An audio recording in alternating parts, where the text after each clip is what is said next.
आता लगेचच आपण सुरुवात करतो आहोत।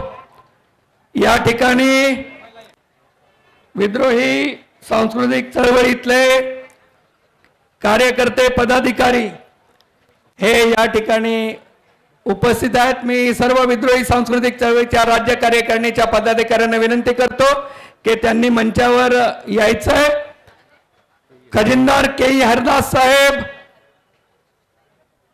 इंजिनियर सावित्री महामुनी मॅडम, सर्व विद्रोही कार्यकारिणीचे सदस्य जे आहेत त्यांनी पदाधिकाऱ्यांनी या मंचावरती यावं। राजानंदजी सुरडकर, प्राध्यापक Bharat Shirsat, advocate Vaishali Dolas, Anant Bhavare sir, Savita Abhyankar madam, सहकार्याध्यक्ष डॉक्टर सुनीता शिंदे, सुलभा मुंडे मॅडम, त्याचबरोबर विद्रोही सांस्कृतिक चळवळीचे महाराष्ट्र कार्यकारिणी सदस्य अध्यक्ष प्राध्यापक Pratima Pardeshi, Arjun Bagol, Mansaram Pawar, doctor Vilas Bua, LJ Gavit, advocate Sudeep Kamble, RT Gavit, doctor Ashok Chopde, doctor Leeladhar Patil, doctor Maruti Kasab, Amin Shaikh, Yashwant Phadtare, Vitthalrao Jadhav आणि त्याचबरोबर 18वे विद्रोही मराठी साहित्य संमेलन अंमळनेरमध्ये ज्यांनी यशस्वी केलं ते माननीय श्यामदादा पाटील, डॉक्टर लीलाधर पाटील, रणजित शिंदे, प्राध्यापक अशोक पवार आणि इंजिनियर गौतम मोरे सर यांना विनंती की त्यांनी या मंचावर यावं। विद्रोही साहित्य संमेलन अंमळनेरमध्ये ज्यांनी यशस्वी केलं ते सर्व पदाधिकारी त्यांनी कृपया मंचावर यावं।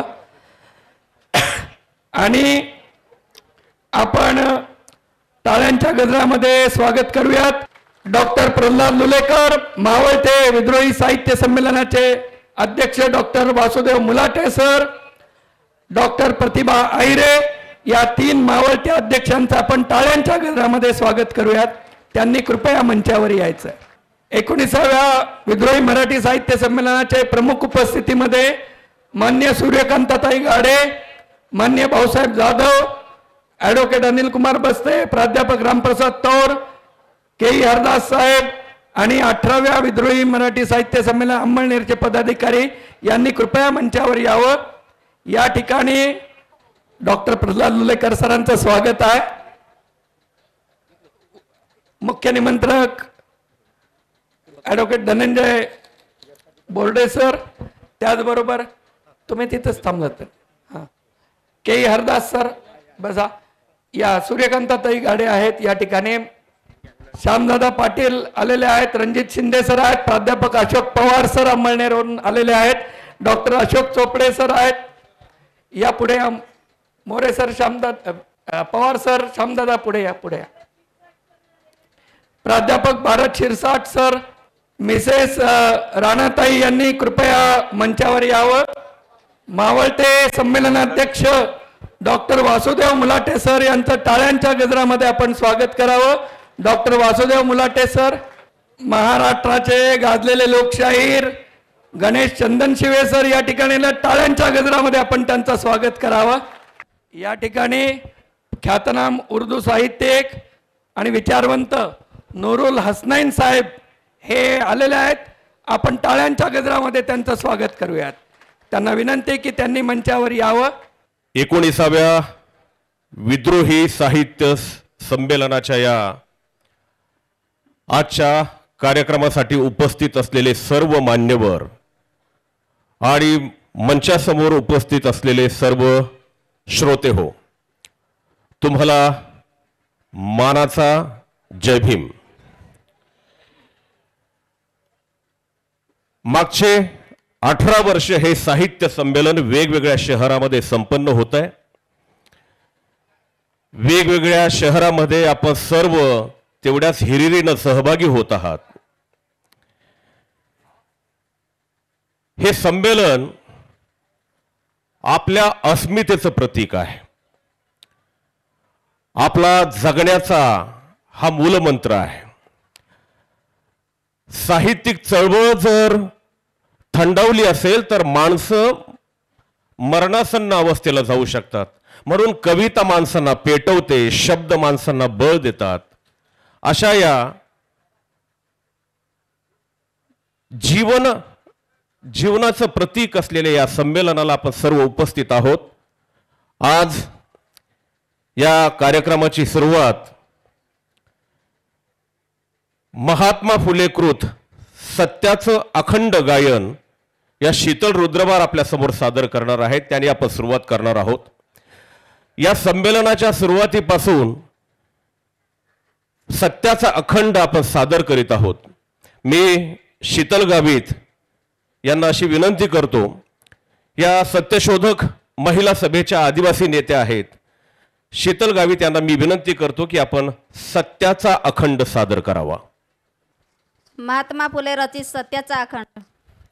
सत्य सर्वांचे आदी घर, सत्य सर्वांचे आदी घर, सर्व धर्माचे माहेर, सर्व धर्माचे माहेर, जगा माझी सुख सारे, जगा माझी सुख सारे, खास सत्याची ती पोरे, खास सत्याची ती पोरे, सत्य सुखाला आधार, सत्य सुखाला आधार, बाकी सर्व अंधकार, बाकी सर्व अंधकार, आहे सत्याचा बाजोर, आहे सत्याचा बाजोर, काळी बंडाचा तो नीर, काळी बंडाचा तो नीर, सत्य आहे ज्याचे मूळ, सत्य आहे ज्याचे मूळ,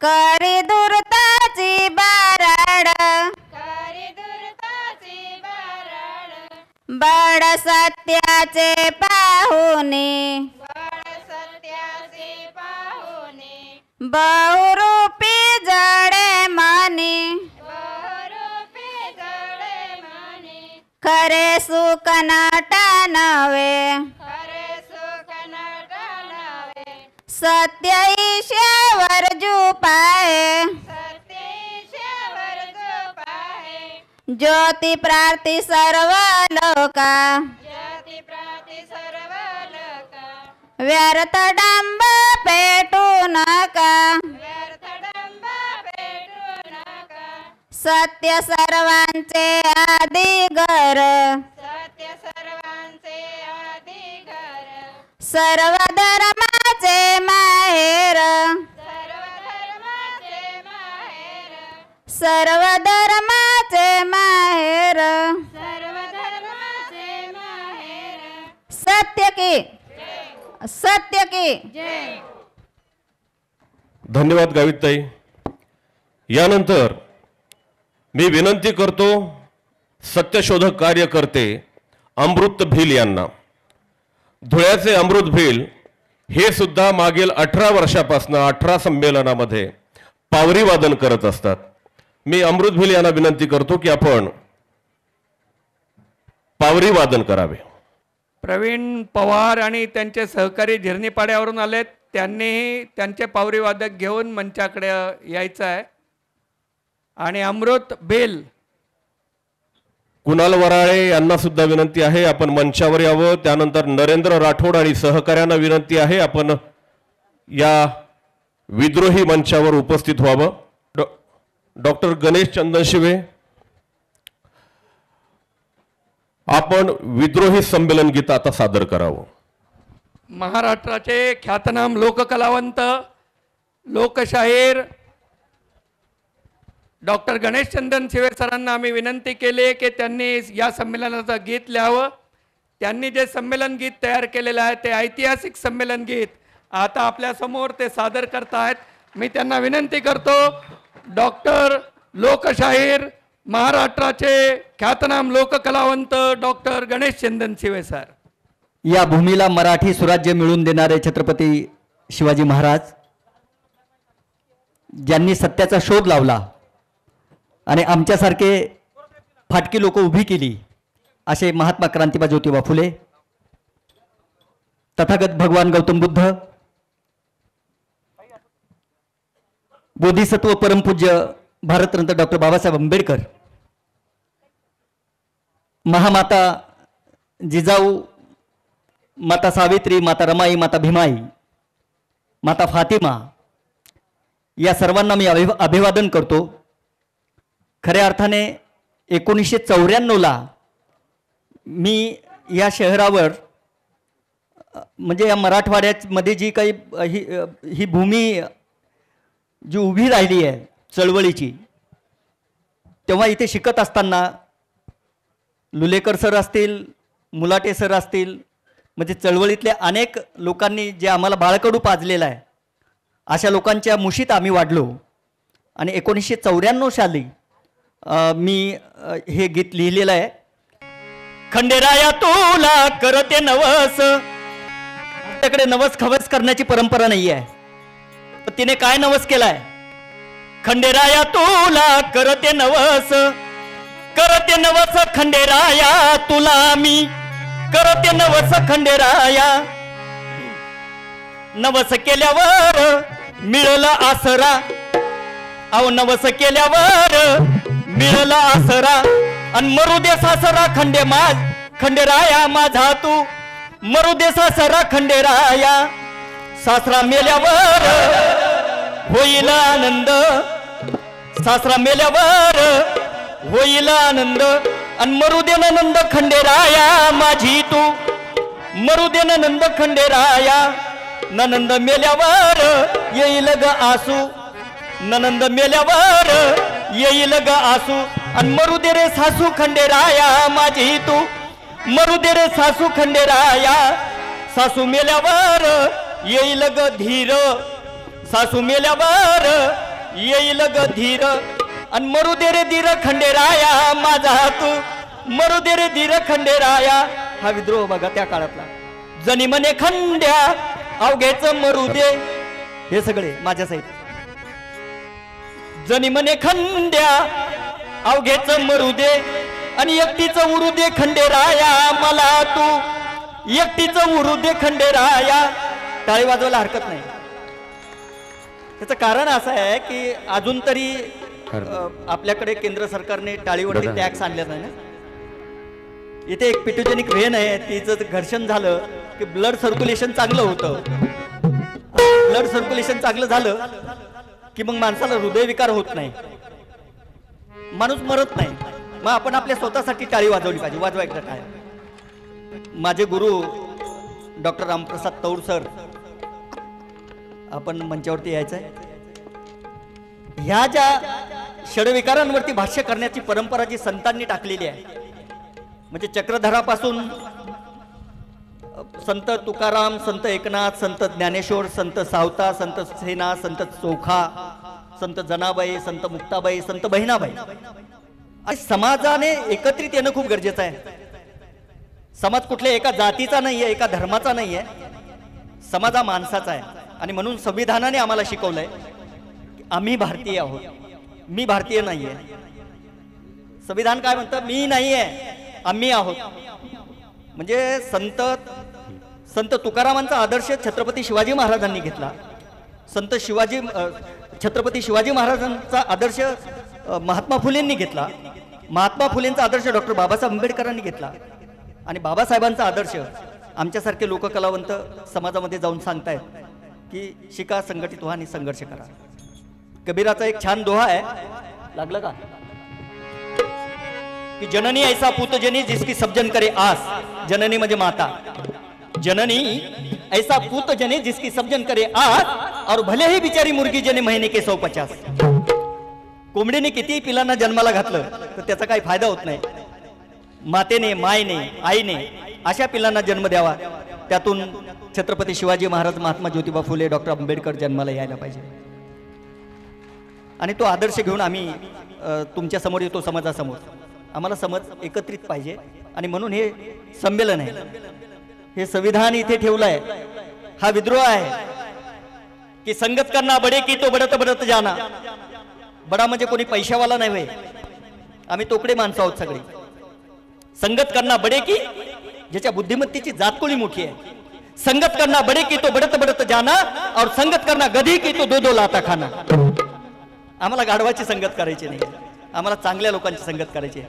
आणि म्हणून या शहरावरती, या मराठवाड्यावरती एक गीत मी लिहिलेलं आहे आणि ते ह्या विद्रोही साहित्य संमेलनाने समर्पित करतो.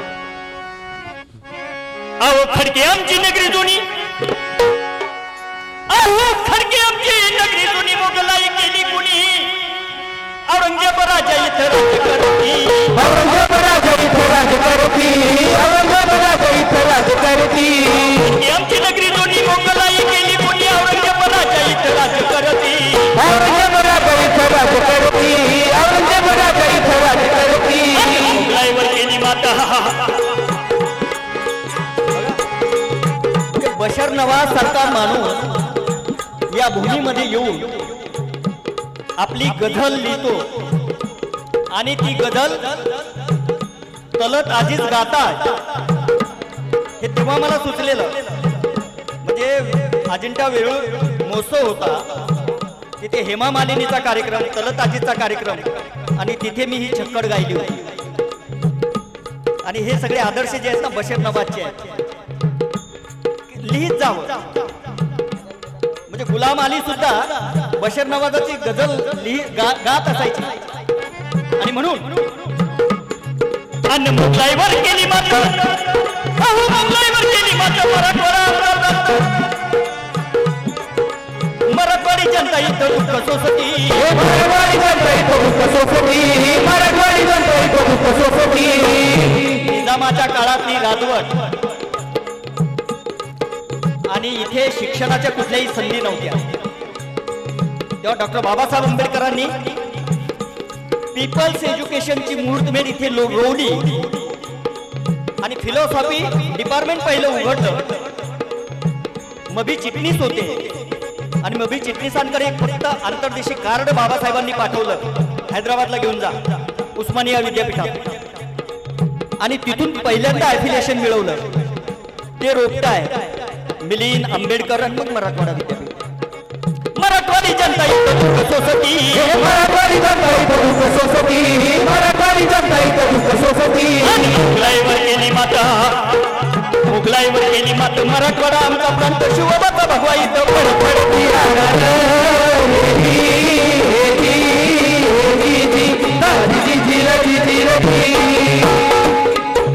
बावन की बावन पुढे मी तुम्हाला औरंगाबादला फिरवतोय आता संभाजीनगर मध्ये आताच्या, म्हणजे आधी खडकी मग औरंगाबाद, आता संभाजीनगर, पुढे काय होईल माहिती नाही. अहो बावन की बावन पुढे त्याची दारी झुळ झुळ पाणी वाहे चहू बाजूनी, झुळ झुळ पाणी वाहे चहू बाजूनी, झुळ झुळ पाणी वाहे चहू बाजूनी. बेगमपुरा, जयसिंगपुरा, बेगमपुरा, भावसिंगपुरा, औरंगपुरा, छावणीमध्ये बघा मिलिटरी वसती.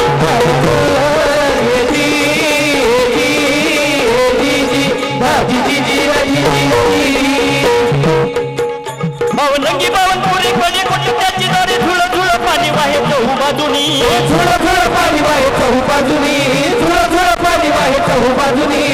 एकाएकी दिसे बाज, एकाएकी दिसे बाज, पैठण गेट शोभे आज गुलमंडीवर झाली बघा बहु करती.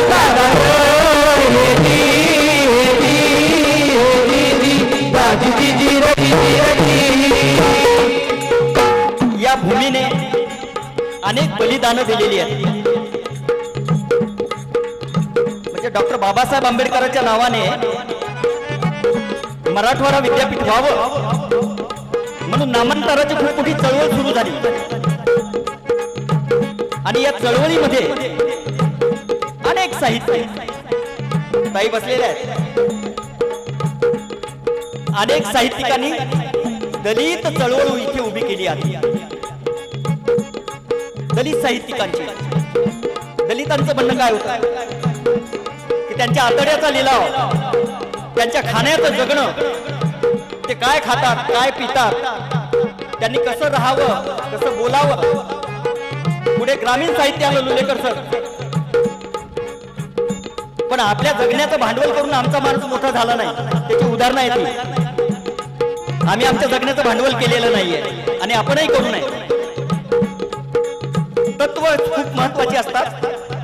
जी बाबासाहेबांनी दिलेली, जे ब्रीद आम्हाला बाबासाहेबांनी दिलेलं आहे, ती तत्व घेऊन आम्ही समाजाच्या समोर जातो.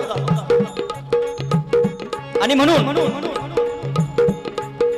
या सगळ्या साहित्यिकांनी दलित चळवळ उभी केली आणि पुचेराम कांबळे असेल किंवा गौतम वाघमारे असेल या मंडळीने आपल्या प्राणाची आहुती दिली की बाबासाहेबांच्या नावाचं विद्यापीठ झालं पाहिजे. आणि म्हणून शिक्षणाचा मोठा ताकद शिक्षणाचा मोठा ताकद बाबासाहेब विद्यापीठ घाटीसारखी रुग्णालय मोठे दिसती घाटीसारखे रुग्णालय मोठे दिसती घाटीसारखे रुग्णालय मोठे दिसती शिक्षणाचा मोठा ताकद बाबासाहेब विद्यापीठ घाटीसारखी रुग्णालय मोठे दिसती घाटीसारखे रुग्णालय मोठे दिसती घाटीसारखे रुग्णालय मोठे दिसती औद्योगिक वसाहती औद्योगिक वसाहत कृषी विद्यालय यासाठी पैठणच्या पैठणींना नारी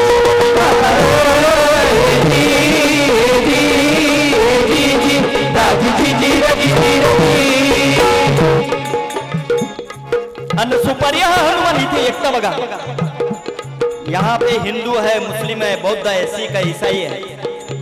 या शहराची ती खासियत आहे आणि म्हणून आम्हाला एकतेचा संदेश देणं गरजेचं आहे.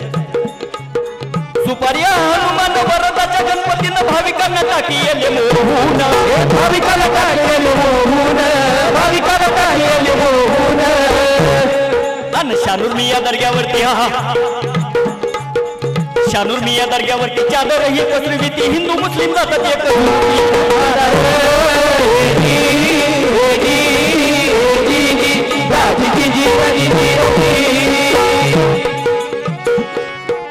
Jubilee Park Town Hall Jubilee Park Town Hall seven हिलचा उड्डाण पूल त्याच्यावर मोठा कशी बिरबिरती त्याच्यावर मोठा कशी बिरबिरती त्याच्यावर मोठा कशी बिरबिरती. सिद्धार्थ या उद्यानात पत्रकार मंडळी आहेत का प्राणी आहेत त्यामध्ये संपलं माणसंही संपत्ती. सिद्धार्थ या उद्यानात प्राणी संग्रहालयात पशु पक्षी सल्लोक्यांना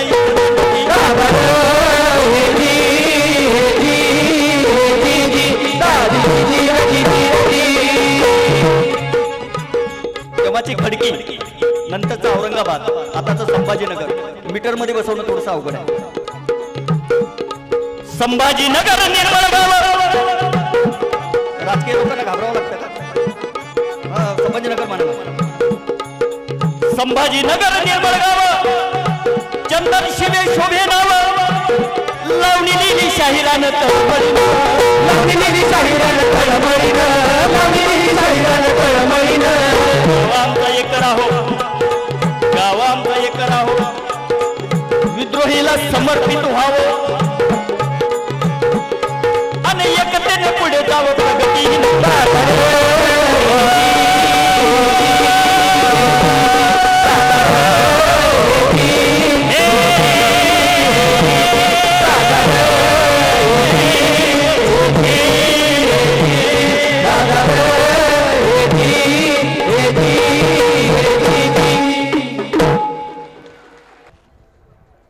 यानंतर पावरी वादन करतील अमृत भिल्ल आणि बाळू मालशे हे पावा वादन करणार आहेत आपल्या समोर. मी दोघांनाही विनंती करतो की आपण समोर यावं. या साखळदंडात अडकलेल्या भारत मातेच्या प्रतिमेसमोर आपण यावं आणि आपलं सृजनशील कर्तृत्व दाखवावं.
आपल्या समोर असलेल्या या भारत मातेचं जे कटआउट तुम्हाला दिसतं आहे,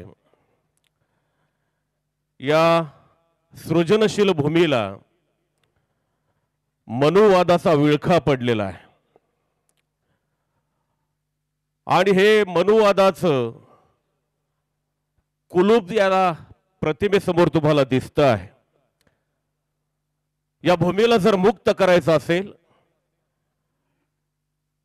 तर त्याला विद्रोहाचं पाणी पाजलं पाहिजे आणि म्हणून संविधान रूपी कुलपाची चावी या मनुवादाच्या कुलपामध्ये घालून हे मुक्त करावं असं या विद्रोही साहित्य संमेलनासाठी जमलेल्या उद्घाटक माजी संमेलन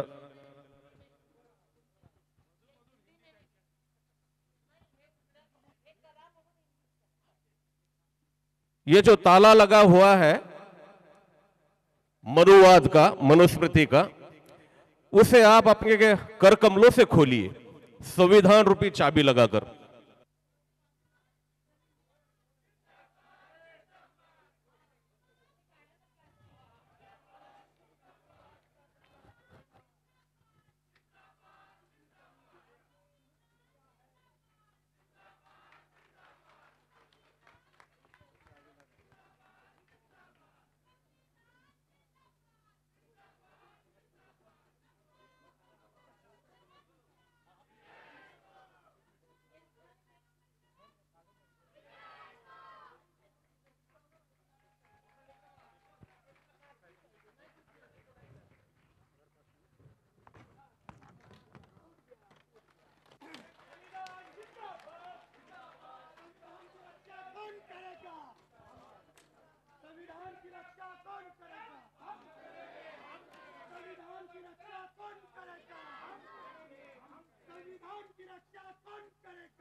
धन्यवाद धन्यवाद. सर्व कार्यकर्त्यांना विनंती आहे, ही भारत माता आता या मनुवादाच्या विळख्यातून मुक्त झाली आहे तर कृपया तिला मुक्तपणे वावरू द्या, म्हणजे बाजूला घेऊन जा. गणेशनं गाणं म्हटलं आणि आजच्या उद्घाटक जे आहेत कवल भारती यांनाही अशी इच्छा झाली कि आपण काहीतरी काव्य पंक्ति सादर कराव्यात. मैं कमल भारती जी से अनुरोध करता हूं कि वो अपनी प्रस्तुति करें. साहब, सभी विद्वानों के बीच में अपने आप को उपस्थित देखकर मैं हिंदी क्षेत्र का एक अदना सा लेखक बहुत बहुत गौरवान्वित महसूस कर रहा हूं. ऐसा जोश, इतना भारी उत्साह मैंने अपने जीवन में पहली बार यहां आकर देखा. साहित्य के प्रति इतना अनुराग,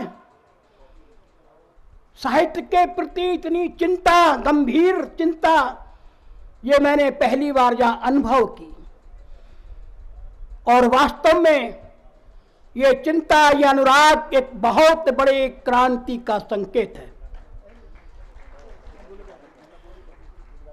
जब हमारे साथी विद्वान प्रोफेसर साहब अपनी गीत की प्रस्तुति कर रहे थे, यहाँ दूसरी प्रस्तुति एक और हो रही थी, और जब संविधान के ताले से, संविधान की चाबी से मनुवाद का ताला तोड़ा तो मेरे अंदर भी मेरा एक गीतकार जाग उठा कि मैं भी आपके सामने कुछ पंक्तियाँ कहने की कोशिश करूं. अगर मंच मुझे आदेश दे, अगर मंच की इजाजत हो तो मैं प्रस्तुत करूं. जोश ना घटाना, जोश ना घटाना, बढ़ते ही जाना. जोश ना घटाना, बढ़ते ही जाना. लक्ष्य ना भुलाना अपना, लक्ष्य ना भुलाना मत ना होना भयभीत, होगी जनतंत्र की ही शानदार जीत, होगी जनतंत्र की ही शानदार जीत। यार तने देश को बर्बाद कर डाला, तने बर्बाद कर डाला, बोला तेरा जनता से पाला, तेरा ये मुंह करेगी काला। बड़े अब जनता से पाला करेगी तेरे मुंह को ये काला। अब काम अब आवेगा काम ना, आवेगा काम ना, अब श्री राम ना आवेगा काम ना, अब श्री राम ना करेगी तेरा सामना। जनता की प्रीत होगी जनतंत्र की ही शानदार जीत, होगी जनतंत्र की ही शानदार जीत। ये है असली गद्दार, लोक का राज न चावे, लोक का राज न चावे, राग ये हिंदुत्व का गावे, फिजा में नफरत फैलावे। ये है असली गद्दार, लोक का राज न चावे, राग ये हिंदुत्व का गावे, फिजा में नफरत फैलावे।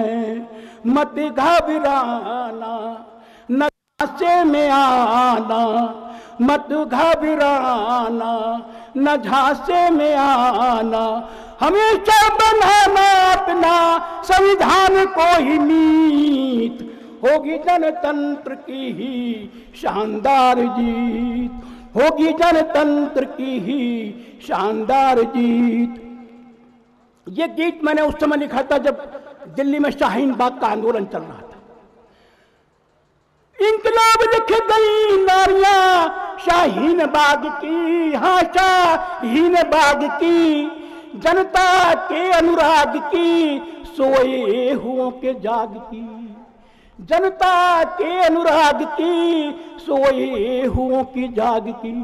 हिंदू सिख ईसाई मुस्लिम है भाई भाई, हिंदू सिख ईसाई मुस्लिम है भाई भाई, ये नफरत की विदाई लाई, मुहब्बत की रीत, होगी जनतंत्र की ही शानदार जीत, होगी जनतंत्र की ही शानदार जीत। अंतिम कड़ी में रुकेगा न लोक युद्ध ये जन अधिकार का, हाँ जन अधिकार का है ये आर पार का, खात्मा होगा जार का है ये आर पार का, खात्मा होगा जार का।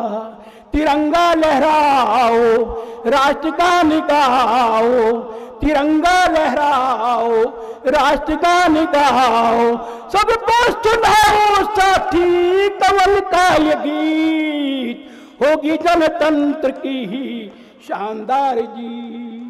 इन्हीं शब्दों के साथ मैं इस विद्रोही साहित्य सम्मेलन का उद्घाटन करता हूं और उद्घाटन भाषण फिर बाद में। कमल भारती हे ज्येष्ठ आंबेडकरी दलित साहित्यिक, हिंदी साहित्यिक आहेत। विद्रोही साहित्य संमेलनाचे उद्घाटक म्हणून या संमेलनाची परंपरा आहे की महाराष्ट्राच्या बाहेरचे मराठी भाषेशिवायचे साहित्यिकांना बोलवावं।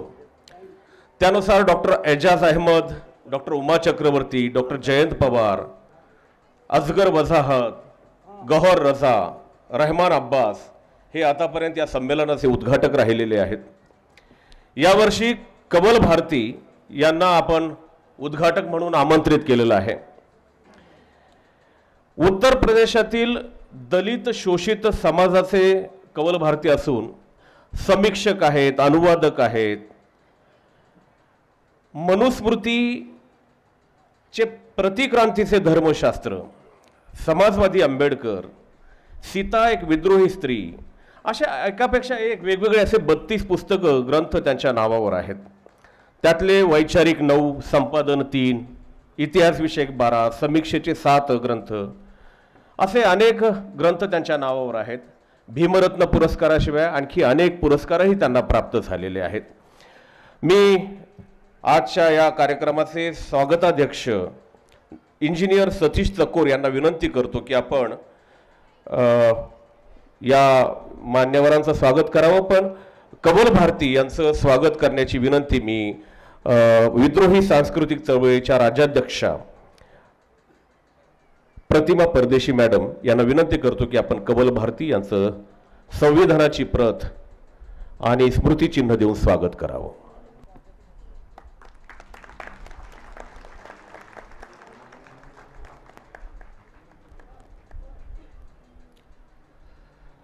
त्याचप्रमाणे आजच्या या संमेलनाचे अध्यक्ष डॉक्टर अशोक राणा हे यांचं स्वागत सतीश चकोर सर करतील. अशोक राणा हे आजच्या 19व्या विद्रोही साहित्य संमेलनाचे अध्यक्ष आहेत.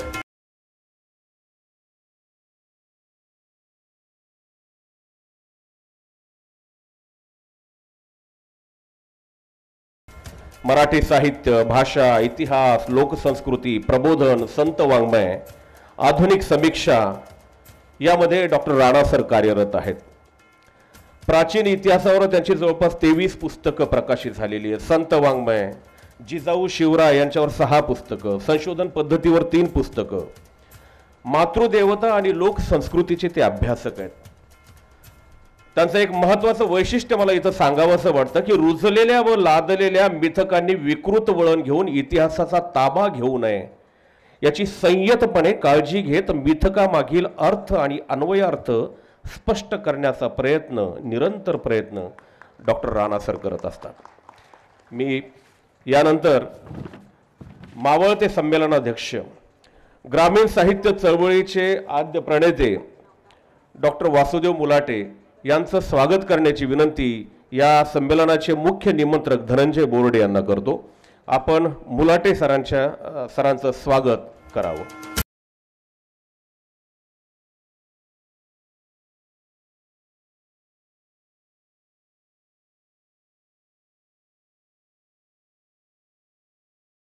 यानंतर आजच्या या संमेलनाचे प्रमुख पाहुणे मान्य नुरुल हसनैन यांचं स्वागत के.ई. हरिदास यांनी करावं.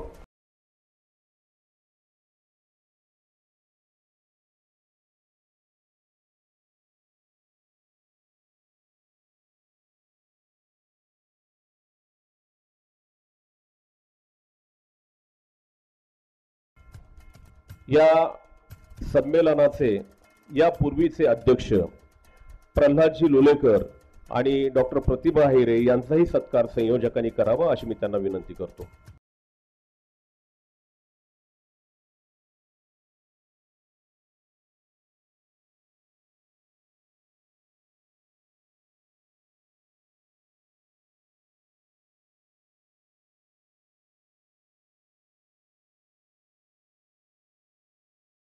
त्याचप्रमाणे डॉक्टर प्रतिभा अहिरे यांचाही सत्कार संयोजकांनी करावा.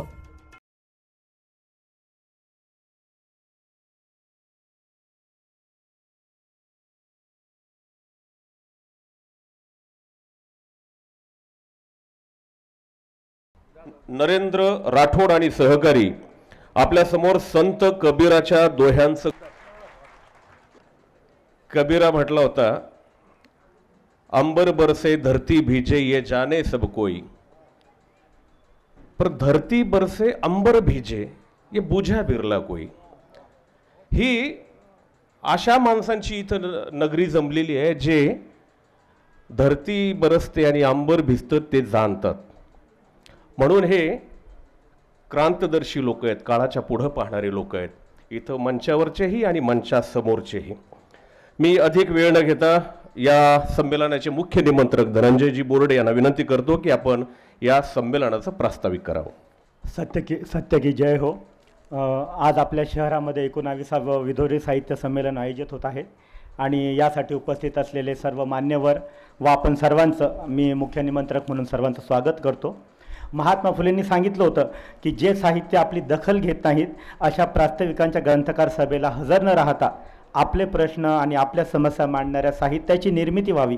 आणि ते जे महात्मा फुलेंचे पत्र होतं त्याच पत्राला शिरोधार्य म्हणजे प्रमाण मानूनच हे सगळी विद्रोही मंडळी जी आहे हे विद्रोही साहित्याचा जागर करीत आहेत. या सर्व साहित्यकारांचे स्वागत करतो मी आणि संमेलनाला शुभेच्छा देतो. जय भीम, जय भारत. इंजिनियर सतीश चकोर आपलं मत मांडतील स्वागत अध्यक्ष म्हणून. आम्हाला एक 1.5 महिन्यापूर्वी एक मेसेज आला किशोर ढमाले सरांचा की विद्रोहीचं संमेलन, साहित्य संमेलन हे आपल्या शहरात होणार आहे, तर त्या संदर्भानं प्रायमरी जी मीटिंग होणार आहे त्यासाठी उपस्थित राहा. आणि माझ्या पत्नीला तो मेसेज आला होता आणि आम्ही तिथे उपस्थित राहिलो. सरांचा आणि आमचा इथल्या बऱ्याचशा मंडळीचा आमचा परिचयही नव्हता. फक्त त्यांना आम्ही सोशल मीडियावरती किंवा पुस्तकांच्या माध्यमातून भेटलो होतो, पण प्रत्यक्ष त्या दिवशी भेट झाली आणि विद्रोही चळवळीची जी भूमिका आहे त्यांच्यासोबत चर्चा केली, माहिती झाली.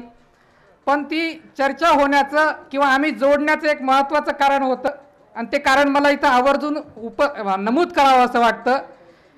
कारण ज्यावेळेस आम्ही 6 वर्षापूर्वी सत्यशोधक पद्धतीनं इंटरकास्ट मॅरेज करायचं ठरवलं, त्यावेळेस किशोर सरांना सत्यशोधक पद्धती काय आहे यासाठी आम्ही फोन केला.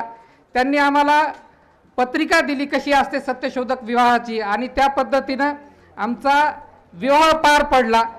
सत्यशोधक पद्धतीनं विवाह पार पडण्यासाठी प्रतिमा परदेशी आणि किशोर ढमाले सरांनी आम्हाला जी मदत केली किंवा जे सहाय्य केलं, जे मार्गदर्शन केलं, त्यामुळे आम्ही जोडल्या गेलो होतो.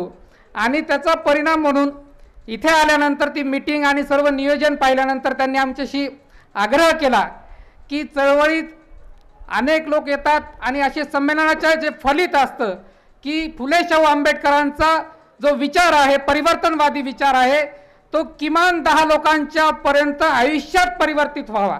नाही तर विचार बरेच जण ऐकतात, लिहितात, पण तो आचरणात जोपर्यंत येत नाही तोपर्यंत त्या विचाराला धार येत नाही.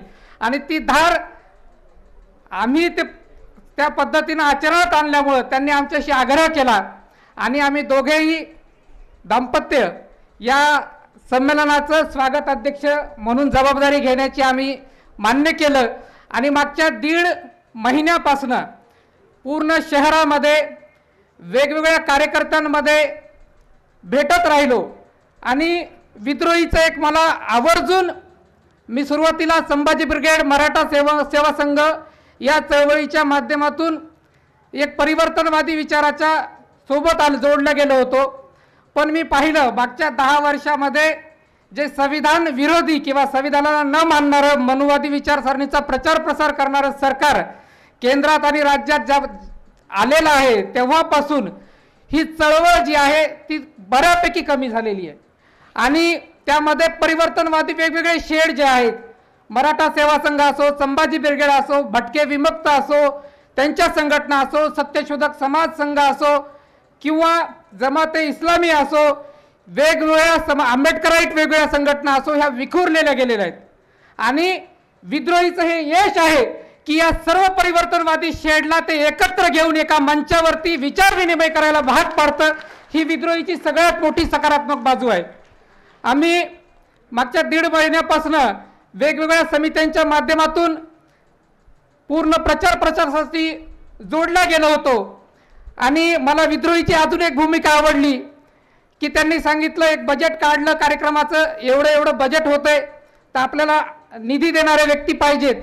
तर काही जणांनी सांगितलं की आम्ही वन टाईम, तुम्ही कशाला प्रत्येक ठिकाणी प्रत्येक व्यक्तीकडे जात बसता, आम्ही वन टाईम करू शकतो.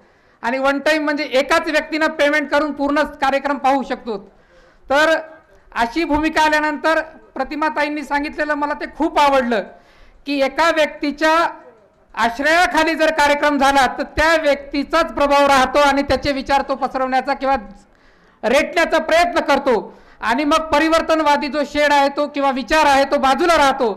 त्यामुळं आपण वेगवेगळ्या लोकांशी, मान्यवरांशी, चळवळीशी जोडलेल्या उद्योजकांशी, वेगवेगळ्या लोकांशी भेटलो, निधी संकलन केलं.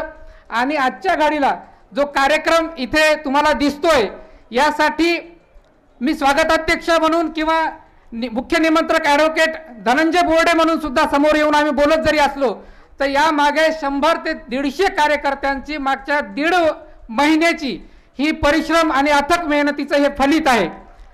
जाता जाता आपल्याला अध्यक्षांचं भाषण ऐकायचंय, परंतु एक भूमिका जी महात्मा फुलेंनी मांडलेली की बहुजन समाजातील ग्रंथकार जेव्हा तयार होतील त्यावेळेस ते एकीचं बीज शोधून आपल्या सभा आपली संमेलन तयार करतील आणि ती भरवतील.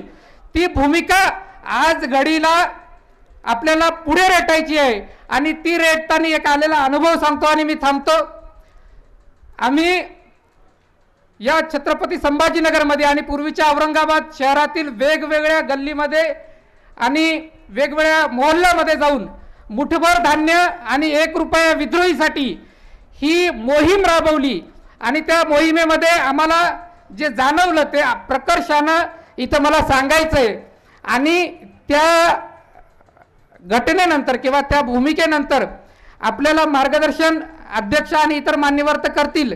आम्ही छोट्या छोट्या गल्लीमध्ये कष्टकऱ्यांच्या श्रमकऱ्यांच्या गल्लीमध्ये गेलो. आम्हाला सडळ हाताने कोणी मुठभर धान्य पसाभर धान्य कोणी गहू दिलं काही माय माऊल्यांनी, काही सामान्य माणसांनी 20 रुपये 100 रुपये 50 रुपये जशी जमेल तशी मदत केली. परंतु आपण आता संविधानवादी तथागत गौतम बुद्धांपासून ज्योतिबा फुले, शिवाजी महाराज, शाहू महाराज, डॉक्टर बाबासाहेब आंबेडकर, अण्णाभाऊ साठे ही बहुजनांची खूप मोठी परंपरा आहे. आणि या शहराला नामांतराच्या विद्यापीठ नामांतराचा जो प्रसंग आणि त्यासाठी अनेक शहीदांनी आपले प्राण गमावलेले आहेत, त्या बाबासाहेबांचं नाव दिलेल्या विद्यापीठामध्ये आम्हाला या मोहिमेदरम्यान खूप वाईट अनुभव आला. अनेक प्राध्यापकांनी ज्यावेळेस हे संमेलन होतंय म्हटलं तर काही जणांनी तर आपण त्यातले नाहीच असं दाखवलं आपल्या कार्यकर्त्यांनी. नको नको नको, लांब राहिलेलं बरं. काही जणांचं म्हणणं होतं की ठीक आहे, ओके आहे, बघू करू.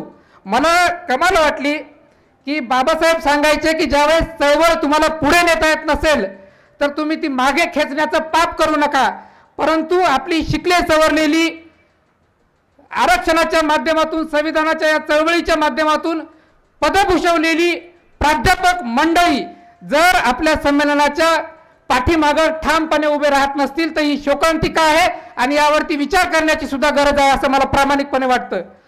दुसरी गोष्ट, आपण हे संविधानवादी संविधान मूल्यांना समर्पित असणारं संमेलन का करतोय, तर हे 18 संमेलनं तर होत आहेत पण आत्ताची परिस्थिती खूप विदारक आहे.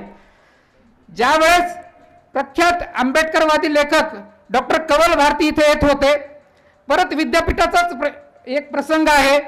आम्ही असं विद्यापीठाला कळवलं की कवल भारती ज्येष्ठ साहित्यिक आणि लेखक आपल्याकडे येत आहेत, त्यांचं एखादं व्याख्यान आपल्या इथे होऊ शकते का. तर मेसेज काय यावा, हे व्याख्यान म्हटल्यानंतर किती लोकांनी वा आपले आंबेडकरवादी लेखक येत आहेत, 4 गोष्टीचा विचार विनिमय होईल, चर्चा होईल. परंतु विद्यापीठातून मेसेज आला, परिस्थिती फार गंभीर आहे, आम्ही काही करू शकत नाहीत आणि तुम्ही तुमच्या पद्धतीने चालू द्या. म्हणजे इतका काय म्हणता येईल शंडपणा आपल्या चळवळीच्या माध्यमातून जे त्याचे भागीदार झालेत किंवा ज्यांना त्या गोष्टी मिळालेल्या आहेत ते लोक मागे राहत आहेत, भूमिका घेत नाहीत. आणि ही फक्त विद्यापीठाची गोष्ट नाहीये, हे तुम्हाला प्रशासनातल्या सगळ्या डिपार्टमेंट्समध्ये असं 4 अंतर लांब ठेवायचं असा प्रकार जाणवतोय. भले मी म्हणजे ही एक भूमिका सांगितली, सगळ्याच डिपार्टमेंटमध्ये असं होतंय असं नाही, परंतु जे सरकार आलेलं आहे हे मनुवादी सरकार आपल्याला जरी संविधान आणि संविधान को बदलने वाला कोई भी मायकालाल पैदा नहीं हो सकता असं वारंवार जरी सांगत असले तरी हळूच ते मनुस्मृतीचे काही भाग आपल्या पाठ्यपुस्तकांमध्ये देऊन तीच मानसिकता तोच प्रतिगामी विचार आपल्याला पेरायचा प्रयत्न करतायत. आणि या घडीला साहित्यिकांची कलावंतांची जी भूमिका आहे किंवा जी त्यांनी ठाम भूमिका घ्यायला पाहिजे ती कमी प्रमाणात दिसते. मला असं वाटतं या संमेलनाच्या माध्यमातून ती भूमिका घेणारच आणि ती भूमिका ठामपणे मांडण्याचं बळ इथल्या कलावंतांना, साहित्यिकांना, रसिकांना सर्वांनाच मिळो ही माझी या क्षणी प्रार्थना आहे. आणि एक महत्त्वाचा उल्लेख आपल्या या संमेलनामध्ये राहून गेलाय की हे शहर खडकी नावानं वसवलं होतं. इथिओपियाचा लष्करी अधिकारी जो निजामांच्या सैन्यामध्ये होता ज्याचं नाव मलिक अंबर, आणि आपण या संमेलनाच्या एका साहित्यनगरीचं नाव सुद्धा मलिक अंबर नावाने ठेवलेलं आहे. तर ह्यासाठी सुद्धा आपण जोरदार टाळ्या वाजवल्या पाहिजे. आणि जोपर्यंत आपला विचार ठामपणे आपण आपल्या क्षेत्रामध्ये वावरत असताना कुठलाही असू द्या बोलणार नाही, तोपर्यंत फक्त संमेलन करून काही होणार नाही. तुम्ही जिथे असाल, ज्या ठिकाणी असाल, तुम्हाला भूमिका घ्यावीच लागेल. आणि जर भूमिका घेतलेली नाही तुम्ही, तर आज घडीला तरी आपण एवढे जमलोत, पुढचे 5 वर्ष सुद्धा लागणार नाहीत आपल्याला इथं जमायला, अडचण होईल, एवढी परिस्थिती वाईट झालेली आहे. मी परत एकदा आपण राज्यभरातून आणि राज्याच्या बाहेरून सुद्धा जे साहित्य रसिक, कलावंत, चित्रकार, शिल्पकार इथं उपस्थित झालेत, त्याबद्दल त्या सर्वांचं मनापासून संयोजन समितीच्या वतीनं मनापासून स्वागत करतो. आणि मंचावरती संमेलनाध्यक्ष डॉक्टर अशोक राणा, आपले उद्घाटक डॉक्टर कवल भारती, त्यासोबतच प्रमुख पाहुणे म्हणून नुरुल हसनैन साहेब आणि या संमेलनांचे पूर्वीचे माजी स्वागताध्यक्ष, त्यानंतर मुख्य संयोजक जे अमळनेर, उदगीर, त्यानंतर वर्धा इथून आलेले आहेत, त्यांचंही मनापासून स्वागत करतो. आणि इथं जो मंच, बालमंच, युवा मंच, त्यानंतर बुक स्टॉल्स आहेत, कला दालन आहेत, या सर्व ठिकाणी आपण आपली भेट देऊन तिथला जो संदेश देण्याचा जो प्रयत्न करण्यात आलेला आहे तो आवर्जून तो पाहावा, तो चोखाळावा आणि आपले सल्ले किंवा सूचना असतील तर त्या संयोजन समितीकडे द्याव्यात, जेणेकरून पुढचं जे संमेलन होईल ते अधिक ताकदीचं, अधिक चांगल्या पद्धतीने होईल अशी अपेक्षा व्यक्त करतो आणि थांबतो. धन्यवाद. जय भीम. सरांनी काही शिक्षित, उच्च शिक्षित, उच्च विद्याविभूषित माणसांच्या कृतज्ञपणाबद्दल बोललं, पण आपण कृतज्ञता भावच बाळगला पाहिजे. कारण मुठभर धान्य 1 रुपया विद्रोहीसाठी देणारे ही सगळी मंडळी त्यामुळे आपण आहोत. त्यामुळं आपण ही कृतज्ञता जपली पाहिजे. 18 संमेलनं झाली आहेत, ही उगीच झालेली नाहीत. आपण त्यांच्या प्रति कृतज्ञ असलं पाहिजे. म्हणून मागच्या वर्षी अंमळनेर येथे जे संमेलन आयोजित करण्यात आलं होतं, त्यातले सगळे संयोजक मंडळी श्री श्याम पाटील, डॉक्टर लीलाधर पाटील, प्राध्यापक अशोक पवार, गौतम मोरे आणि रणजित शिंदे यांना मी विनंती करतो की आपण मंचाच्या समोरील भागात यावं. मी संयोजकांना विनंती करतो की आपण त्यांचं स्वागत करावं, सत्कार करावा एकत्रितपणे.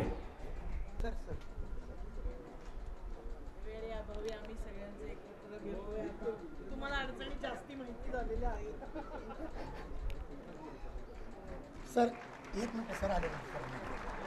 हां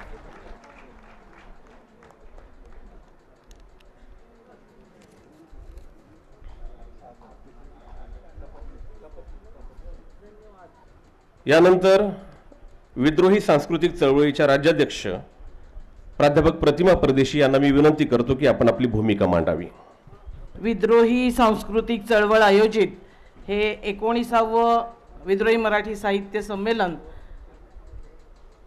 मलिकांबर साहित्य नगरीमध्ये संपन्न होत असताना या मंचावर उपस्थित संमेलनाध्यक्ष डॉक्टर अशोक राणा सर, या संमेलनाचं नुकतंच उद्घाटन ज्यांच्या हस्ते झालं, जे उत्तर प्रदेशवरून, दिल्लीवरून इथपर्यंत आपल्यापर्यंत पोहोचलेत, असे संमेलनाचे उद्घाटक कवल भारती सर, माजी अध्यक्ष मुलाटे सर, जे सूत्र देणार आहेत आज नवीन अध्यक्षांकडे, आणि सर्व सन्माननीय. याचं कारण वेळ खूप झाला असल्यामुळे मी मंचावरच्या सर्व मान्यवरांची नावं घेत नाही आहेत.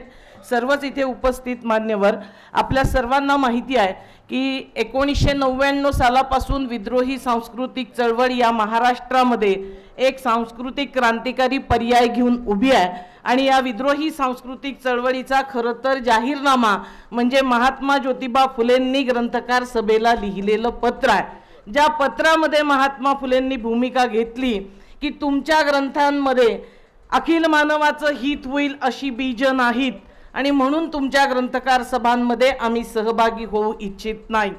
तुमचे ग्रंथ हे दुहीचं बीज पेरणारे ग्रंथ आहेत आणि म्हणून तुमच्या संमेलनामध्ये आम्ही सहभागी होऊ इच्छित नाही. अखिल मानवाचं हित होईल अशी बीज शोधून काढेपर्यंत तुमचा व्यवहार, तुमचा आशय बदललेला असं आम्ही मानत नाही. आणि म्हणून महात्मा फुल्यांनी एक स्वप्न या पत्राद्वारे आपल्या पुढे ठेवलं की जेव्हा आमचे ग्रंथकार निर्माण होतील तेव्हा ते स्वतःच्या ग्रंथकार सभा भरवतील. आज मला हे सांगताना खूप आनंद होतोय की आपले ग्रंथकार तयार झालेले आहेत आणि विद्रोही मराठी साहित्य संमेलन म्हणजे महात्मा फुलेंनी पाहिलेलं स्वप्न आपण वास्तवात उतरवून दाखवलेले लोक आहोत याचा रास्त अभिमान आपल्या सर्वांना. ही भूमिका आपल्याला माहिती आहे. विद्रोही सांस्कृतिक चळवळीचं खरं तर चिन्ह विषमतेला नकार आणि समतेला होकार आपण दिलेला आहे. अखिल भारतीय मराठी साहित्य संमेलन, त्यांची आधीची ग्रंथकार सभा आणि आत्ताचं तर एका राजकीय पक्षाचं संमेलनामध्ये झालेलं रूपांतर, ह्या सगळ्या प्रक्रियेला आपण नकार दिलेले लोक आहोत. आणि याचं कारण केवळ तिथे विशिष्ट जातीची माणसं जमतात म्हणून आमचा विरोध नाही. ते ज्या पद्धतीचा विचार समाजामध्ये साहित्यातून पोचवतात त्याच्यावर आपण फुली मारलेले लोक आहोत. त्यांचा आशय, त्यांचा प्रारूप, त्यांच्या रचना या विषमता मूल्यांना प्रसारित करणारे आहेत. हे 19वे विद्रोही मराठी साहित्य संमेलन आपण संविधान मूल्यांना समर्पित केलेलं आहे. काळ मोठा कठीण आहे. या कठीण काळामध्ये 19वे विद्रोही मराठी साहित्य संमेलन आपण घेतो. कठीण कोणत्या अर्थानं? आज देशामध्ये आणि महाराष्ट्रामधली संपूर्ण राजकीय सामाजिक परिस्थिती, वातावरण आपण पाहतो. एकूण या सगळ्या ज्या ब्राह्मणी, भांडवली, पितृसत्ताक मूल्य संस्कृतीचा जागर करणारा परिवार आहे, एक मोठा त्यांचा सगळा माहोल आहे, तो ज्या पद्धतीनं आक्रमकपणे पुढे येतोय आणि बहुमताच्या नावावर ज्या पद्धतीनं एका अर्थानं लोकशाहीची गळचेपी सुरू आहे, या माहोलमध्ये आपण हे विद्रोही साहित्य संमेलन घेतोय. त्यांचं साहित्य संमेलन कालपासून तिकडे सुरू झालंय. ते देशाच्या राजधानीमध्ये गेलेले आहेत. आणि मला हे खरं सांगितलं पाहिजे की ते असे तसे गेलेले नाहीत. आपल्याला थोडं घाबरूनच तिकडे पळालेले आहेत. कारण मागची 5 संमेलनं आपण त्यांना रास्त उत्तर दिलेलं आहे, चोख उत्तर दिलेलं आहे. साहित्याचा व्यवहार कसा असतो हे विद्रोही सांस्कृतिक चळवळीनं दाखवून दिलेला एक उत्तम पर्याय. कष्ट करणाऱ्या, राबणाऱ्या माणसाचं साहित्य संस्कृतीचा जागर हा या पद्धतीनं करायचा असतो हे आपण सिद्ध केलेले लोक आहोत. काळ कठीण आहे असं म्हणत असताना सुद्धा एक आश्वासक चित्र आज महाराष्ट्रामध्ये आपल्याला दिसतंय. त्यांचं संमेलन, त्यांच्या प्रवृत्ती, मला वाटतं आता आपण काही बोलायची आवश्यकताच उरलेली नाही. कारण तेच सिद्ध करतायत ते किती पुरुष सत्ताक आहेत, ते किती भांडवलवादी आहेत, ते किती जातीयवादी आहेत. कालचं त्यांचं उदाहरण पहा. ते बोलले मोदी साहेब वगैरे तिकडे येऊन, पण अध्यक्ष होत्या तारा भवाळकर आणि त्या मंचावर फ्लेक्स लावलेला आहे आणि फ्लेक्स मधनं तारा भवाळकर गायब. 4 वर्षापूर्वी नयनतारा सहगल यांना येऊ नका म्हणून सांगणं आणि आता भवाळकर तारांना एकार्थी अपमानित करणं हा त्यांचा साहित्य संस्कृतीचा व्यवहार आहे. आणि म्हणून महात्मा फुल्यांनी घेतलेली भूमिका ही आज सुद्धा प्रस्तुत आहे. आम्ही आपलं साध्या पद्धतीनं सांगितलं की आम्ही तुमच्याकडे येणार नाही. त्यांनी एक पत्र पाठवायचं धाडसच आपल्याला केलं होतं की दिल्लीला आमच्या मंचावर येऊन विद्रोहाचा आवाज तुम्ही बुलंद करा. आपण महात्मा फुल्यांचे, बाबासाहेबांचे अनुयायी आहेत. त्यांचा विचार वारसा घेऊन म्हटलं की आम्ही तुमच्यामध्ये कुठल्याही प्रकारे सहभागी होऊ इच्छित नाही, ही आमची भूमिका आहे. तुम्ही पत्र देऊन तुमच्या मंचावर बोलवण्याची आवश्यकता नाही. अरे दादा हो, जरा महात्मा फुल्यांचं पत्र परत नीट वाचा. जनांच्या मराठीमध्ये महात्मा फुल्यांनी लिहिलेलं आहे, अभिजनांच्या नाही. त्यामुळे ते पत्र परत वाचा. जोपर्यंत तुम्ही हा व्यवहार तुमचा राहील ब्राह्मणी, भांडवली, पितृसत्ताक, तोपर्यंत बहुजन सर्व साहित्यिकांनी त्यांच्यामध्ये जाण्याचं कारण नाही. पण तिथे सगळा जो संमेलनाच्या निमित्तानं आणि एकूण जो प्रचार प्रसार होतो, आपल्याला देशामध्ये आज जागृत राहण्याची स्थिती याच्यासाठी आहे की आज प्रजासत्ताकालाच एक मोठं आव्हान, संविधानालाच एक मोठं आव्हान देणाऱ्या शक्ती या आपल्याला अधिक मोठ्या प्रमाणावर सक्रिय होताना दिसतात. स्वातंत्र्याच्या नंतरच्या दशकामध्ये यांची शक्ती कमी होती, परंतु आजचा काळ कठीण याच्यासाठी आहे कारण या ब्राह्मणी फॅसिस्ट शक्ती नुसतं डोकं वर काढलेल्या नाहीत, तर त्यांनी एका सांस्कृतिक राजकारणाचा बट्ट्याबोळ चालवलेला आहे. संस्कृतीच्या नावावर संस्कृतीचं अमानवीकरण करण्याचा घाट हा त्यांनी घातलेला आहे आणि संस्कृतीचं अमानवीकरण रोखणं हे प्रत्येक विद्रोही साहित्यिक कलावंत आणि रसिकाचं काम आहे हे आपण मानतोय. आणि हे आव्हान तुम्ही संस्कृतीच्या नावावर कुणी कोणावर प्रेम करावं किंवा करू नये हे दहशतीने सांगू शकत नाही. हे भारताचं संविधान भारताचं नागरिक म्हणून मला अभिव्यक्तीचं स्वातंत्र्य देतं, प्रत्येक भारतीय नागरिकाला देतं.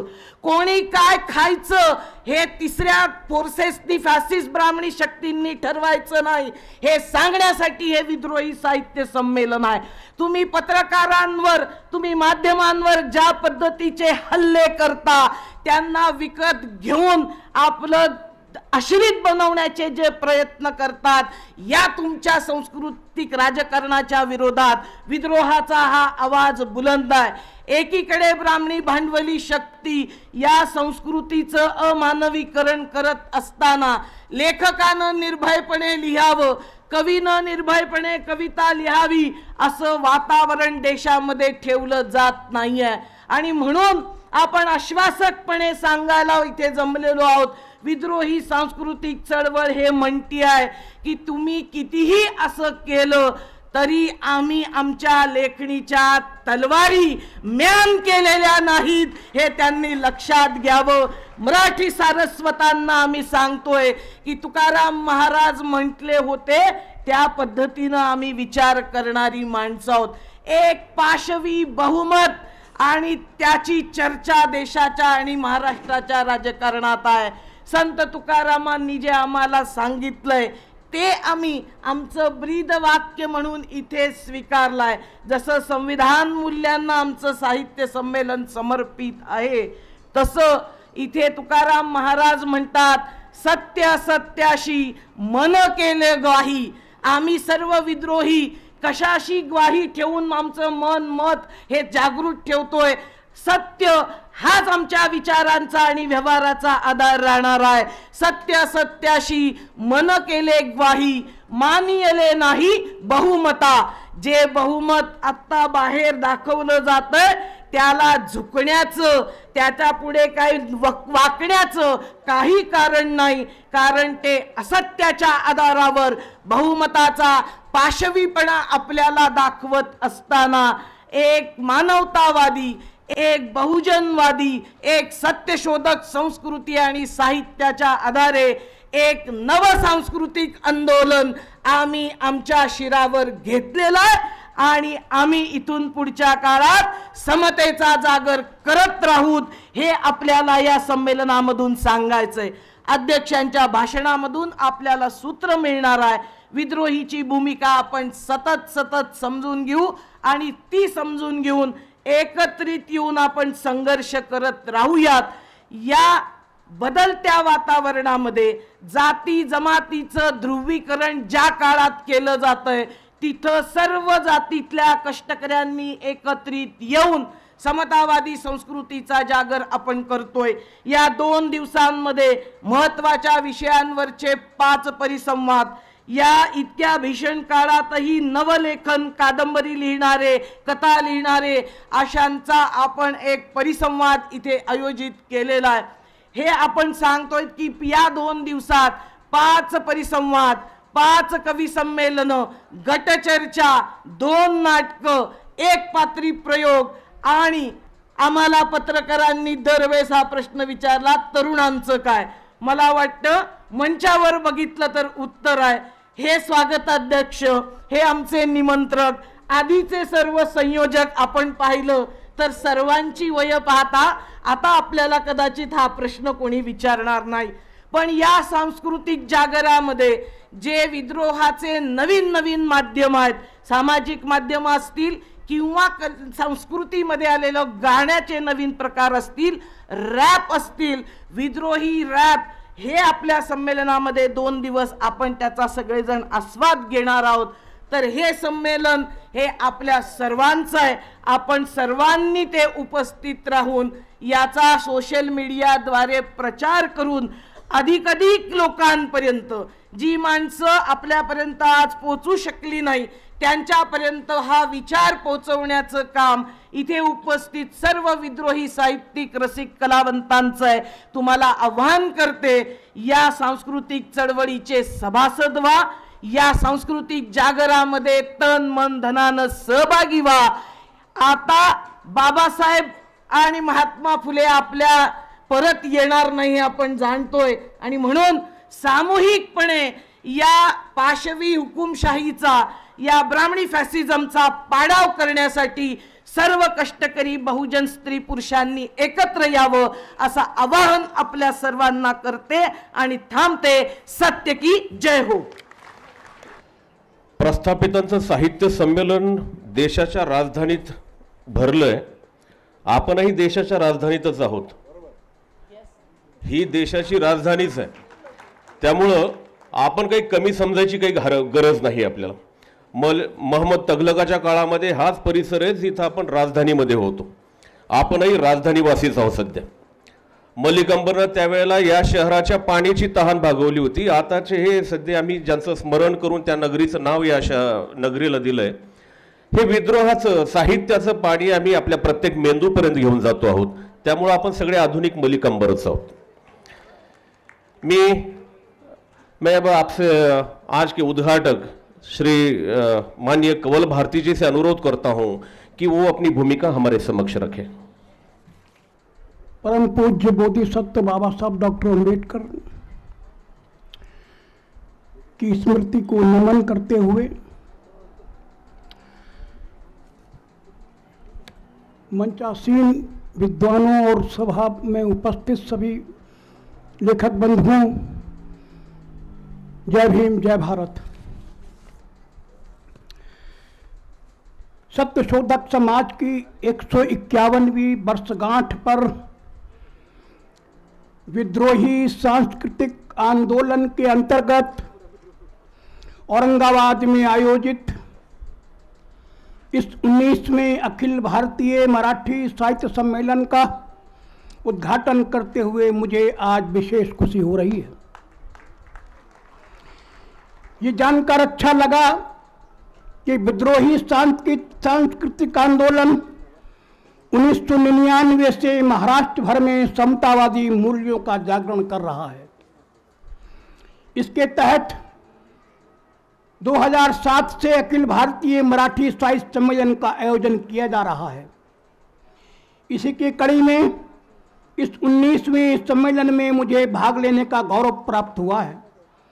मैं इसके लिए आयोजन के पदाधिकारियों को खासतौर से किशोर धमाले जी को धन्यवाद ज्ञापित करता हूं, जिनके प्रेमपूर्ण आग्रह पर मैं यहां उपस्थित हुआ.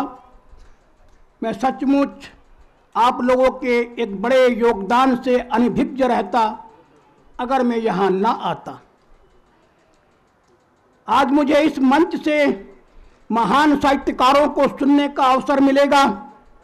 हालांकि भाषा की समस्या रहेगी, पर मन की भाषा बहुत ही महत्वपूर्ण होती है. साथियों, मैं थोड़ी विद्रोह, एक मौलिक विद्रोही चेतना की एक इतिहास पर थोड़ी सी बात करूंगा. साथियों, हम सभी जानते हैं कि इस देश में 2 विचारधाराएं रही हैं. एक श्रमण विचारधारा और दूसरी वैदिक विचारधारा. इसमें पहली समतावादी विचारधारा है और दूसरी विषमतावादी. बाबा साहब डॉक्टर अम्बेडकर ने इसे क्रांति और प्रतिक्रांति की विचारधारा कहा है. क्रांति की धारा का नेतृत्व किसी एक जाति या वर्ग के हाथ में नहीं है, किंतु प्रतिक्रांति की धारा यानी विषमतावादी विचारधारा का नेतृत्व हमेशा एक खास जाति और वर्ण ब्राह्मण के हाथ में रहा है. वो आज भी उसके हाथ से किसी अन्य वर्ग या जाति के हाथ में नहीं गया है और आगे भी इसकी संभावना नहीं है. इसलिए विषमतावादी विचारधारा को ब्राह्मणवादी विचारधारा भी कहा जाता है. इस ब्राह्मणवादी विचारधारा को सामाजिक भेदभाव पसंद है। इस ब्राह्मणवादी विचारधारा को ऊंच नीच का भाव पसंद है। इस ब्राह्मणवादी विचारधारा को बहुत से देवी देवता पसंद है। इस ब्राह्मणवादी विचारधारा को एक ईश्वर पसंद नहीं है, क्योंकि एक ईश्वर के नाम पर अलग अलग मंदिर और आडंबर खड़े नहीं किए जा सकते। एक ईश्वर के नाम से भोग और दंड की संस्कृति खड़ी नहीं की जा सकती। और सबसे बड़ी बात, एक ईश्वर के नाम पर लोगों को डराने धमकाने और हिंदू मुस्लिम का उन्माद पैदा नहीं किया जा सकता। इस ब्राह्मणवादी विचारधारा को स्त्रियों और निम्न वर्गों की शिक्षा पसंद नहीं है, क्योंकि निम्न वर्गों का शिक्षित होना ब्राह्मण के प्रभुत्व के लिए खतरा पैदा करता है। उसे देश में भौतिक आविष्कार और नई तकनीक पसंद नहीं है, क्योंकि इससे उसके गढ़े हुए ज्ञान पर सवाल खड़े होते हैं। उसे विज्ञान पसंद नहीं है, क्योंकि उससे इसकी धर्म सत्ता पर आंच आती है। यह शास्त्रों में विश्वास करता है और लोक यथार्थ की उपेक्षा करता है। असल में यह श्रमण विचारधारा के विरुद्ध ब्राह्मणों की प्रतिक्रांति थी। दूसरे शब्दों में ये आजीविकों, लोकायतों और बुद्ध की महान क्रांति के विरुद्ध प्रतिक्रांति थी। प्रतिक्रांति का एक दौर होता है, एक कालखंड होता है, पर वो हमेशा नहीं रहता। भारत में ब्राह्मणों की प्रतिक्रांति का कालखंड पुष्यमित्र शुंग का समय है। इसी काल में ब्राह्मण ग्रंथ लिखे गए, मनुस्मृति लिखी गई, बौद्धों के खिलाफ जनता में नफरत फैलाई गई, बौद्ध मंदिर ध्वस्त किए गए और एक बड़े पैमाने पर बौद्धों का कत्लेआम भी हुआ। इसी काल में स्त्री शूद्रों के खिलाफ कठोर कानून बनाए गए और उन्हें शिक्षा से वंचित किया गया। स्त्रियों को घर की चार दीवारी तक सीमित कर दिया गया। अंतरजातीय विवाह सख्ती से रोक दिए गए। ये सारी कठोरताएं इससे पहले के समय में नहीं थी। ब्राह्मणवाद की ये प्रतिक्रांति लगभग 200 साल रही। उसके बाद हर्षवर्धन का समय आया और ब्राह्मणवाद के खिलाफ एक बहुत बड़ा विद्रोह हुआ। इस विद्रोह का समय 4वीं-5वीं शताब्दी का है। यही समय भक्ति आंदोलन के आरंभिक चरण का भी है। ये आंदोलन एक बहुत बड़ा विद्रोह था। विद्रोह नहीं, विद्रोह का सैलाब था। इस काल में ज्ञान के क्षेत्र में शूद्रों और स्त्री संतों ने तूफान की तरह प्रवेश किया। जिस स्त्री को ब्राह्मण धर्म ने घर की चौखट तक सीमित कर दिया था, जिसके लिए मनु ने सिर्फ पति सेवा ही एकमात्र धर्म बना दिया था और जिसे शिक्षा तक से वंचित कर दिया था, उस स्त्री ने इस कालखंड में संत बनकर ब्राह्मण धर्म को सबसे बड़ी चुनौती दी, जिसे रोकने का साहस आज भी ब्राह्मण नेतृत्व में नहीं है। इसी सदी में आजीवक दर्शन ने ब्राह्मण धर्म के खिलाफ ऐसा विद्रोह किया कि शंकर भी तिलमिला गए। उसने ब्रह्मसूत्र के अपने भाष्य में आजीविकों को प्राकृत जन यानी गंवार कहा। उसके बाद 8वीं सदी में विद्रोह का एक दूसरा सैलाब सिद्धों के रूप में आया, जिनका 12वीं सदी तक समाज में अमिट प्रभाव बना रहा। इन सिद्धों में सभी वर्णों के स्त्री पुरुष थे, जिनमें 28 शूद्र और 4 स्त्रियां भी सिद्ध थीं। इसके बाद 10वीं सदी में गोरखनाथ हुए, जिन्होंने नाथ संप्रदाय की नींव डाली। ये भी गैर ब्राह्मण थे। नाथ शिव भक्त थे, पर वे ब्राह्मणवादी विचारधारा के विद्रोही और समतावादी विचारधारा के प्रचारक थे। कल्पना कीजिए, जिन शूद्रों के द्वारा धर्म का उपदेश देने पर उनकी जीभ काटने का विधान मनु ने बनाया था, वे शूद्र भक्ति काल में बड़ी संख्या में संत बनकर धर्म गुरु बन गए। यह ब्राह्मण और ब्राह्मण धर्म दोनों के लिए बहुत बड़ी चुनौती थी, क्योंकि मनु के विधान के अनुसार ब्राह्मण ही धर्म गुरु बन सकता है। किंतु इन शूद्र संतों का विद्रोह इतना जबरदस्त था कि उन्होंने किसी भी ब्राह्मण को अपना गुरु स्वीकार नहीं किया। यही नहीं, उन्होंने बड़े से बड़े पुनीत और ऊंचे कुल के ब्राह्मण संतों तक को महत्व नहीं दिया। ब्राह्मण संतों का मजाक बनाते हुए कबीर ने तो यहां तक कहा कि अति पुनीत ऊंचे कुल कहिए, सभा माही अधिकाई, और इनसे दीक्षा सब कोई मांगे, हंसी आवे मोई भाई। ब्राह्मण धर्म शास्त्रों और कर्म कांडों को इन शूद्र संतों ने न सिर्फ नकारा बल्कि उनके खिलाफ जनता में अलख भी जगाई। उन्होंने सिर्फ समानता और मानव प्रेम को स्थापित करने में जोर दिया, जिसका ब्राह्मण धर्म में न अस्तित्व, न कल था और न आज है। इस संदर्भ में कनप्पायर नामक नयनार संत सर्वाधिक प्रसिद्ध हैं। वो निषाद जाति के थे। उन्होंने ब्राह्मण को गुरु नहीं माना बल्कि एक शूद्र को अपना गुरु स्वीकार किया। मीराबाई ने किसी ब्राह्मण को नहीं, चमार जाति के महान संत रैदास साहब को अपना गुरु बनाया था। 15वीं शताब्दी तक आते आते तो इन स्त्री शूद्र संतों ने वर्ण व्यवस्था का ऐसा किला ध्वस्त किया कि भारत की ब्राह्मण सत्ता ने तिल मिलाकर उनको ठिकाने लगाने के लिए ब्राह्मण विद्वानों की पूरी फौज उतार दी।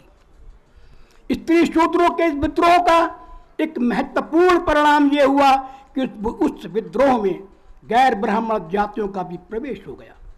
15वीं शताब्दी में कबीर और रैदास ने जो क्रांति की, उसने ब्राह्मणवाद और वैदिक संस्कृति के विरुद्ध समाज में ज्ञान और सामाजिक संघर्ष की नई चेतना ही विकसित नहीं की, बल्कि कई नई धार्मिक क्रांतियों को भी जन्म दिया। इनमें 2 क्रांतियां बहुत प्रमुख हैं, एक गुरु नानक की धार्मिक क्रांति और दूसरी गुरु घासीदास की सतनामी क्रांति। कबीर ने खुल्लम खुल्ला कहा कि ब्राह्मण उनका गुरु हो ही नहीं सकता, क्योंकि ब्राह्मण के पास सिर्फ पोथियों का ज्ञान है, उसके पास समाज का वास्तविक ज्ञान नहीं है। उन्होंने कहा, ब्राह्मण गुरु जगत का, साध का गुरु नाई, उरज पुरज कर मर गया चारों वेदा माई। रैदास ने कहा कि ब्राह्मण को मत पूजिए जो हो गुण से हीन, और पूजिए चरण चंडाल के जो हो ज्ञान प्रवीण। ये एक नया सौंदर्य शास्त्र था जो संत रैदास ने गुण और योग्यता को महत्व देते हुए लिखा। 100 साल बाद तुलसीदास ने इसी की प्रतिक्रांति में कहा, पूजिए विप्रशील गुणहीना, और ना ही ना शूद्र गुण ज्ञान प्रवीणा। यानी अयोग और अज्ञानी ब्राह्मण भी पूजनीय है, जबकि योग और ज्ञानी शूद्र भी सम्मान का पात्र नहीं है। यहां मैं ये स्पष्ट कर दूं कि विषमतावाद के विरुद्ध समतावाद की लड़ाई कभी भी ब्राह्मणवादियों के नेतृत्व में नहीं लड़ी जा सकती। कबीर और रैदास इसलिए सफल हुए क्योंकि उन्होंने ब्राह्मण रामानंद के नेतृत्व को स्वीकार नहीं किया था। जिसने भी समाज को बदलने की लड़ाई ब्राह्मणवादी नायक के नेतृत्व में लड़ी, उसे कभी सफलता नहीं मिली।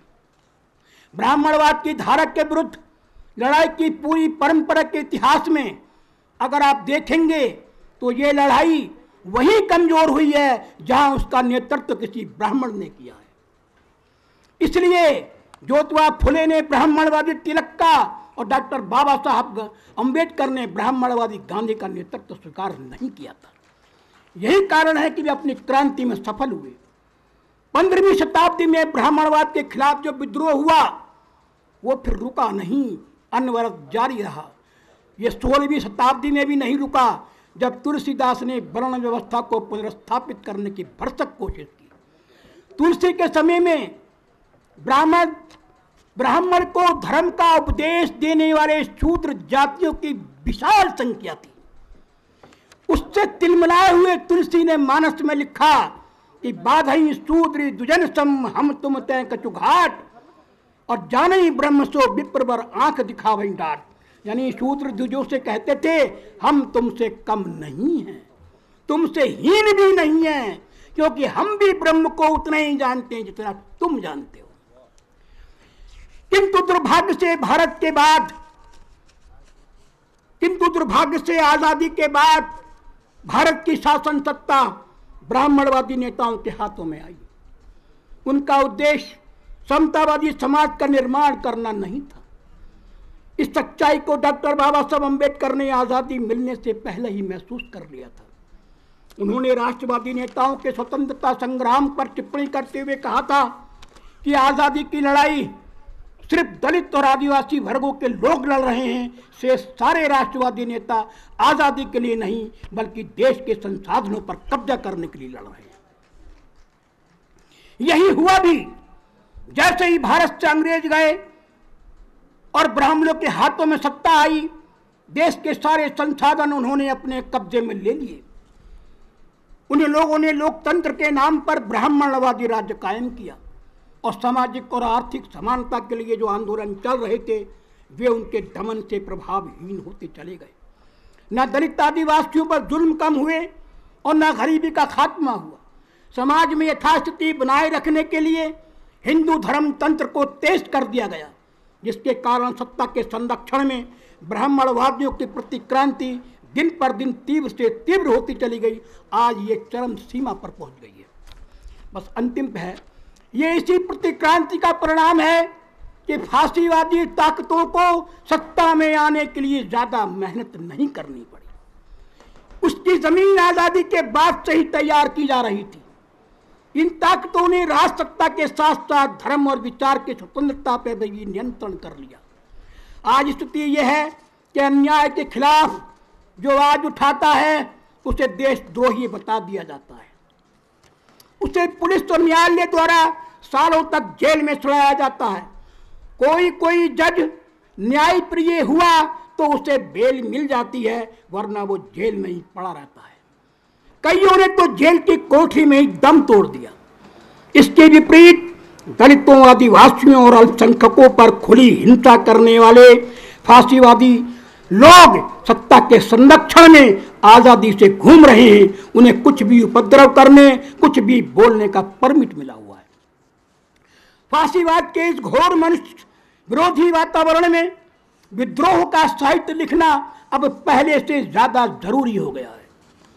ये दौर इतना पेचीदा है कि हमारा बहुजन समाज भी आरएसएस और हिंदू संगठनों की पालकी ढो रहा है।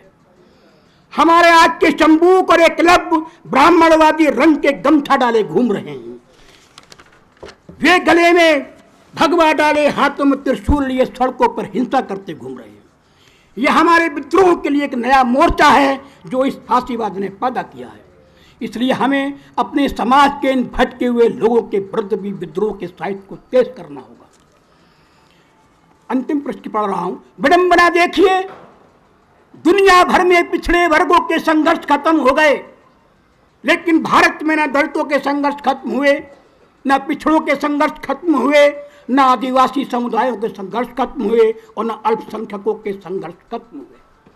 हमारे पुरखों ने संघर्ष किए, हमारी पिछली पीढ़ियों ने संघर्ष किए और हमारी वर्तमान पीढ़ी के लोग भी संघर्ष कर रहे हैं। आगे भी कुछ पता नहीं ये संघर्ष कभी खत्म होगा या नहीं। हिंदी के विद्रोही कवि दलित कवि मोहन मुक्त की एक कविता से मैं अपने भाषण का अंत करूंगा। मोहन मुक्त वसुधैव कुटुंबकम यत्र नार्यस्तु पूज्यन्ते और सत्यमेव जयते को संस्कृति के चुटकुले कहते हैं। क्या हम कह सकते हैं कि ये वसुधा हमारे लिए पूरा कुटुंब है? क्या हम कह सकते हैं कि स्त्रियों की, हमारी स्त्रियों की सम्मान होता है? क्या हम कह सकते हैं कि हमारे लिए सत्य की जीत होती है?